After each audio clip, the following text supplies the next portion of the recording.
സ്വർണം കട്ടതാരപ്പ സഖാക്കളാണ് അയ്യപ്പ എന്ന ബാനറും പ്ലക്കാർഡുകളും മറ്റും സഭയിൽ പ്രതിപക്ഷം കൊണ്ടുവന്നു. കടകംപള്ളിയെ സംരക്ഷിക്കാൻ സമ്മർദ്ദം എന്തിന് എന്ന ചോദ്യം ഈ ബാനറുകളിലൂടെ ചോദിക്കുന്നുണ്ട്. മുഖ്യമന്ത്രിയുടെ ഓഫീസ് ശ്രമിക്കുന്നത് കടകംപള്ളിയെ സംരക്ഷിക്കാനാണോ എന്നും ചോദിക്കുന്നു. സ്വർണ്ണക്കൊള്ളയിൽ ജയിലിലായ സഖാക്കൾക്ക് CPM സംരക്ഷണമുണ്ട് എന്നും ഈ ബാനറുകളുണ്ട്. പത്മകുമാർ പറഞ്ഞ ദൈവതുല്യനാര് എന്ന് ചോദിക്കുന്നു. അയ്യപ്പന്റെ സ്വർണം കട്ടവർ അമ്പലം വിഴുങ്ങുകയാണ് എന്ന് പറയുന്നു. കേരളം ഭരിക്കുന്നത് കൊള്ളസംഘമാണ് എന്നും പറയുന്നു. ശബരിമല കൊള്ളയടിച്ചത് CPMന്റെ മാഫിയ സംഘമാണ്. ദേവസ്വം മന്ത്രി രാജിവെക്കുക. ഒപ്പം പാരഡി ഗാനമായ സ്വർണം കട്ടത് ആരപ്പ സഖാക്കളാണ് അയ്യപ്പ എന്നടക്കം എഴുതിക്കൊണ്ടുള്ള ബാനറുകളും ഫ്ലക്സുകളുമാണ് ഇപ്പോൾ പ്രതിപക്ഷം സഭയിൽ ഉയർത്തിയിരിക്കുന്നത്. ശബരിമല സ്വർണ്ണക്കൊള്ളയുടെ ഉത്തരവാദിത്തം ഏറ്റെടുത്ത് ദേവസ്വം മന്ത്രി രാജിവെക്കണമെന്ന ആവശ്യം പ്രതിപക്ഷം ഉന്നയിക്കുന്നുണ്ട്. മറ്റൊന്ന്, ഈ SITക്ക് മേൽ സർക്കാരിന്റെ വലിയ സമ്മർദ്ദമുണ്ട്, കടകംപള്ളി അടക്കം രക്ഷിക്കാനെന്നും പ്രതിപക്ഷം പറയുന്നു. ഏതായാലും വലിയ പ്രതിഷേധം സഭയിൽ നടക്കുകയാണ്. സഭാ TV-യിൽ ഈ ദൃശ്യങ്ങൾ ലഭ്യമല്ല എന്നുള്ളതാണ് ഏറ്റവും കൗതുകകരമായ കാര്യം. കാരണം സഭാ TV-യിലൂടെ ദൃശ്യങ്ങൾ സംപ്രേഷണം ചെയ്യേണ്ട എന്ന് ഒരു തീരുമാനം ഉണ്ടായി കാണുമെന്ന് വേണം കരുതാൻ. സഭയിലുള്ള പ്രതിഷേധം തൽക്കാലം സഭാ TV-യുടെ ഭാഗമായി ഉണ്ടാകുന്നില്ല. വളരെ പെട്ടെന്നാണ് ഈ പ്രതിഷേധം ഉയർന്നപ്പോൾ തന്നെ സഭാ TV പെട്ടെന്ന് വിച്ഛേദിക്കപ്പെടുന്ന ഒരു സാഹചര്യമായിരുന്നു. പൊതുജനങ്ങൾ ഈ പ്രതിഷേധം കാണണ്ട എന്നുള്ള തീരുമാനം സർക്കാരിന് ഉണ്ടായിട്ടുണ്ട് എന്ന് വേണം മനസ്സിലാക്കാൻ. ഏതായാലും വലിയ തോതിലുള്ള പ്രതിഷേധം ഇപ്പോൾ പ്രതിപക്ഷത്തിന്റെ ഭാഗത്ത് നിന്ന് സഭയിൽ ഉണ്ടാകുന്നു. VN വാസവൻ രാജിവെക്കണമെന്നാണ് VD സതീശൻ ആവശ്യപ്പെടുന്നത്.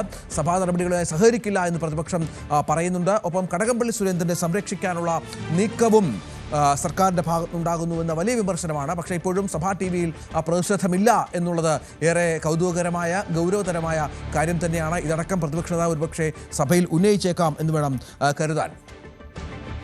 ഡാന്, സഭാ TV-യിൽ പ്രതിഷേധമില്ല, ഒരു ദൃശ്യം പോലും ജനം കാണേണ്ട എന്നുള്ള തീരുമാനത്തിലാണ് സർക്കാരെന്ന് തോന്നുന്നു. ചില ദൃശ്യങ്ങൾ ഇപ്പോൾ പുറത്തു വന്നിരിക്കുന്നു. അതായത് സ്പീക്കറുടെ ഡയസിന് മുമ്പിൽ അദ്ദേഹത്തിന്റെ മുഖം മറച്ചുകൊണ്ട് വലിയ ഫ്ലക്സ് ബാനർ ഉയർത്തിക്കൊണ്ടാണ് പ്രതിഷേധം പുരോഗമിച്ചുകൊണ്ടിരിക്കുന്നത്. സ്പീക്കറുടെ ഡയസിന് മുമ്പിലേക്ക് പ്രതിപക്ഷ അംഗങ്ങൾ ഒന്നടങ്കം പ്ലക്കാർഡുകളും ബാനറുകളും ഉയർത്തിക്കൊണ്ട് പ്രതിഷേധവുമായി രംഗത്തെത്തിയിരിക്കുന്നു. സ്പീക്കറുടെ മുഖം മറച്ചുള്ള പ്രതിഷേധം ഡയസിൽ നടക്കുകയാണ്. അവിടെ അതിശക്തമായ തരത്തിൽ, അതായത് കടകംപള്ളിയെ സംരക്ഷിക്കാൻ സമ്മർദ്ദം എന്തിന്, മുഖ്യമന്ത്രിയുടെ ഓഫീസ് ശ്രമിക്കുന്നത് കടകംപള്ളിയെ രക്ഷിക്കാനോ, സ്വർണ്ണക്കൊള്ളയിൽ ജയിലിലായ സഖാക്കൾക്ക് CPM സംരക്ഷണം തുടങ്ങിയ ബാനറുകളും പ്ലക്കാർഡുകളും ഉയർത്തിക്കൊണ്ടാണ് ഈ പ്രതിപക്ഷത്തിന്റെ പ്രതിഷേധം സ്പീക്കറുടെ ഡയസിന് മുമ്പിൽ പുരോഗമിക്കുന്നത്. അതേസമയം MP രാജേഷ് ഇപ്പോൾ സഭയെ അഭിസംബോധന ചെയ്തുകൊണ്ട് സംസാരിക്കുകയാണ്. ഈ പ്രതിഷേധങ്ങൾക്കെതിരെ, പ്രതിപക്ഷ പ്രതിഷേധങ്ങൾക്കെതിരെ വലിയ തരത്തിലുള്ള വിമർശനവുമായി ഭരണപക്ഷവും രംഗത്തെത്തുന്ന സാഹചര്യം. അക്ഷരാർത്ഥത്തിൽ സഭ പ്രക്ഷുബ്ധമായിരിക്കുകയാണ്. ശബരിമല സ്വർണ്ണക്കൊള്ളയിൽ പുറത്ത് അലയടിച്ചിരുന്ന പ്രതിഷേധം സഭയ്ക്കുള്ളിലേക്ക് വ്യാപിച്ചിരിക്കുന്നു. അങ്ങനെയെങ്കിൽ അതിൽ ഏത് തരത്തിലായിരിക്കും പ്രതിപക്ഷത്തിന്റെ മറുപടി? MP രാജേഷിന്റെ വാക്കുകൾക്ക് അദ്ദേഹം അതിരൂക്ഷമായ ഭാഷയിൽ പ്രതിപക്ഷത്തെ വിമർശിക്കുകയാണ്. അദ്ദേഹം ഇപ്പോൾ സഭയെ അഭിസംബോധന ചെയ്തുകൊണ്ടിരിക്കുകയാണ്. പ്രതിപക്ഷം സഭയിൽ ഇപ്പോഴും പ്രതിഷേധിക്കുകയാണ് എന്ന് മനസ്സിലാകുന്നു. സഭാ TV-യിൽ ദൃശ്യങ്ങൾ ലഭ്യമല്ല എന്നുള്ളത് പ്രധാനപ്പെട്ട ഒന്നാണ്. അല്പസമയത്തിനകം സഭാ TV-യുടെ സംപ്രേഷണം പുനഃസ്ഥാപിക്കുമെന്ന് നമുക്ക് വേണമെങ്കിൽ കരുതാം. ഏതായാലും പ്ലക്കാർഡുകളും ബാനറുകളുമായി VN വാസവൻ രാജിവെക്കണമെന്നും സ്വർണം കട്ടവൻ ആരപ്പ എന്ന ചോദ്യവുമായി പ്രതിപക്ഷം സഭയിൽ ആഞ്ഞടിക്കുകയാണ്. ഒരു തരത്തിലും സഭാ നടപടികളുമായി സഹകരിക്കില്ല എന്നാണ് പ്രതിപക്ഷം പറയുന്നത് എന്ന് വേണം മനസ്സിലാക്കാൻ. ഏതായാലും വലിയ തോതിലുള്ള പ്രതിഷേധം പ്രതിപക്ഷത്തിന്റെ ഭാഗത്ത് നിന്ന് ഉണ്ടാകുന്നു എന്നത് ശ്രദ്ധേയമാണ്. സഭയുടെ കഴിഞ്ഞ നിയമസഭാ നടപടികൾ അവസാന സമയത്ത് ഞങ്ങൾ സമീപിക്കുകയുണ്ടായി. ഞങ്ങൾ മുന്നോട്ട് വെച്ച ആശയം ശബരിമല സ്വർണ്ണക്കൊള്ളയുമായി ബന്ധപ്പെട്ട് ബഹുമാനപ്പെട്ട ദേവസ്വം മന്ത്രി ശ്രീ വാസവൻ അദ്ദേഹം രാജിവെക്കണമെന്നും ദേവസ്വം ബോർഡ് പ്രസിഡന്റിനെ പുറത്താക്കണമെന്നുമായിരുന്നു. സാർ, ഇന്ന് ഞങ്ങൾ ആ ആവശ്യത്തിൽ ഉറച്ചു നിൽക്കുകയാണ്. ദേവസ്വം മന്ത്രി, കാരണം 2024-25 കാലത്ത് ഗുരുതരമായ ക്രമക്കേടുകൾ ഹൈക്കോടതി കണ്ടെത്തിയ സാഹചര്യത്തിൽ അതിന്റെ ഉത്തരവാദിത്വം ഏറ്റെടുത്തുകൊണ്ട് ബഹുമാനപ്പെട്ട ദേവസ്വം മന്ത്രി രാജിവെക്കണമെന്നും SIT-യുടെ മീതെ മുഖ്യമന്ത്രിയുടെ ഓഫീസിന്മേലുള്ള സമ്മർദ്ദം അവസാനിപ്പിക്കണം എന്നാവശ്യപ്പെട്ടുകൊണ്ട് ഞങ്ങൾ സമരത്തിലാണ് എന്ന വിവരം ഞങ്ങൾ അങ്ങയെ അറിയിക്കുന്നു. സാർ, ഞങ്ങൾക്ക് സഭാ നടപടികളുമായി ഞങ്ങൾക്ക് സഹകരിക്കാൻ ബുദ്ധിമുട്ടുണ്ട്. വളരെ ഗുരുതരമായ ഈ ഒരു വിഷയത്തിൽ ഞങ്ങൾ സമരത്തിലാണ് എന്ന് അങ്ങയെ അറിയിക്കുന്നു. Order. Calling attention. ബഹുമാനപ്പെട്ട പാർലമെന്റ് മിനിസ്റ്റർ. സർ, സാർ, പ്രതിപക്ഷത്തിനുള്ള അവകാശമാണ് റൂൾ 50 പ്രകാരം അടിയന്തര പ്രമേയം കൊണ്ടുവരാനുള്ളത്. ആ അവകാശം ഉപയോഗിക്കാൻ ഭയപ്പെട്ട പ്രതിപക്ഷം പാർലമെന്റേതരമായിട്ടുള്ള നടപടികളാണ് ഇപ്പോൾ സ്വീകരിച്ചുകൊണ്ടിരിക്കുന്നത്.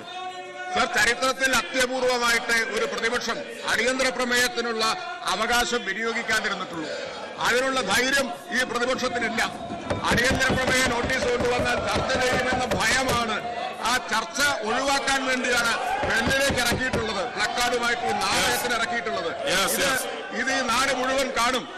ആത്മവിശ്വാസവും ധൈര്യവും ഉണ്ടെങ്കിൽ റൂൾ 50 പ്രകാരം ചർച്ചയ്ക്ക് തയ്യാറാവുകയല്ലേ ചെയ്യേണ്ടത്?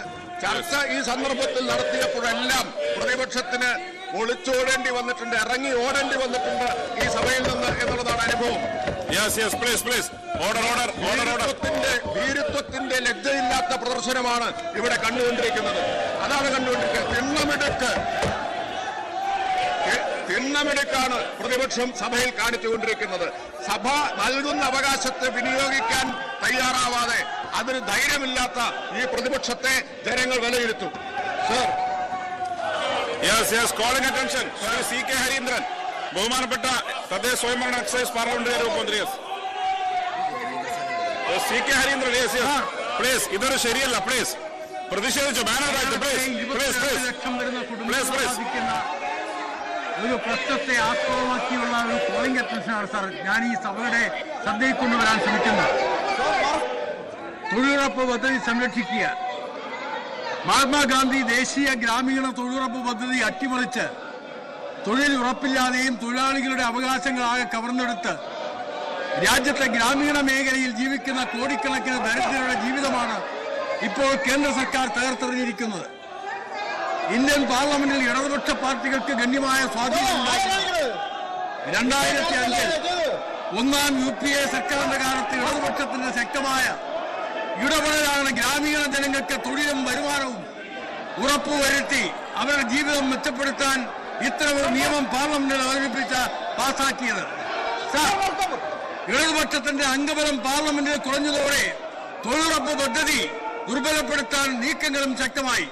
രണ്ടാം UPA ഭരണകാലത്ത് തന്നെ പദ്ധതിയിൽ കാർഷിക മേഖലയിലെ ആവർത്തന സ്വഭാവമുള്ള കൃഷിപ്പണികൾ പദ്ധതിയിൽ ഏറ്റെടുക്കാൻ പാടില്ലെന്ന വ്യവസ്ഥ നിയമത്തിൽ ഉൾപ്പെടുത്തി. നരേന്ദ്രമോദി ഭരണം തുടക്കം മുതൽ പദ്ധതി ദുർബലപ്പെടുത്താനും കോടിക്കണക്കിന് തൊഴിലാളികളെ പദ്ധതിയിൽ നിന്ന് ഒഴിവാക്കാനും നടപടികൾ തുടങ്ങി.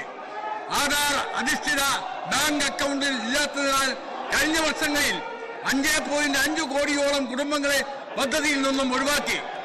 കേരളത്തിൽ മുഴുവൻ ആക്റ്റീവ് തൊഴിലാളി കുടുംബങ്ങൾക്കും ആധാർ അധിഷ്ഠിത അക്കൗണ്ട് ഉള്ളതിനാൽ പദ്ധതിയിൽ നിന്ന് ഒരു കുടുംബവും ഒഴിവാക്കപ്പെട്ടിട്ടില്ല. പദ്ധതിയിൽ നിന്നും മഹാത്മാഗാന്ധിയുടെ പേര് ഒഴിവാക്കി പകരം Viksit Bharat guarantee for Ajeevika mission Gramin, ചുരുക്കത്തിൽ രാംജി എന്നാക്കി പദ്ധതിയെ സംഘപരിവാർക്ക് വർഗീയ പ്രചരണ ആയുധമാക്കി പദ്ധതിയെ മാറ്റിയിരിക്കുന്നു. അതോടൊപ്പം ആവശ്യപ്പെടുന്ന മുറയ്ക്ക് തൊഴിൽ ലഭ്യമാക്കുന്ന അവകാശാധിഷ്ഠിത പദ്ധതിയായിരുന്ന ഗ്രാമീണ തൊഴിൽ ഉറപ്പ് പദ്ധതി ഉറപ്പില്ലാത്ത പദ്ധതിയാക്കി കേന്ദ്ര സർക്കാർ പരിമിതപ്പെടുത്തിയിരിക്കുന്നു. എന്നിട്ടും കള്ളപ്രചാരവേല നടത്തി സംഘപരിവാറുകൾ തൊഴിലാളികളെയും ജനങ്ങളെയും തെറ്റിദ്ധരിപ്പിക്കുകയാണ് സാർ. രാജ്യത്താകെ 15.5 കോടി കുടുംബങ്ങളിലായി 26 കോടി തൊഴിലാളി കുടുംബങ്ങളാണ് പദ്ധതിയിൽ രജിസ്റ്റർ ചെയ്തിട്ടുള്ളത്. ഇതിൽ 8.5 കോടി കുടുംബങ്ങളിൽപ്പെട്ട 12.5 കോടി തൊഴിലാളികൾ മാത്രമാണ് ആക്റ്റീവ് തൊഴിലാളികളായി ഉള്ളത്. കേന്ദ്ര സർക്കാർ ആകെ അനുവദിച്ചത് ലേബർ ബഡ്ജറ്റും തുടർച്ചയായി കുറയ്ക്കുകയാണ്.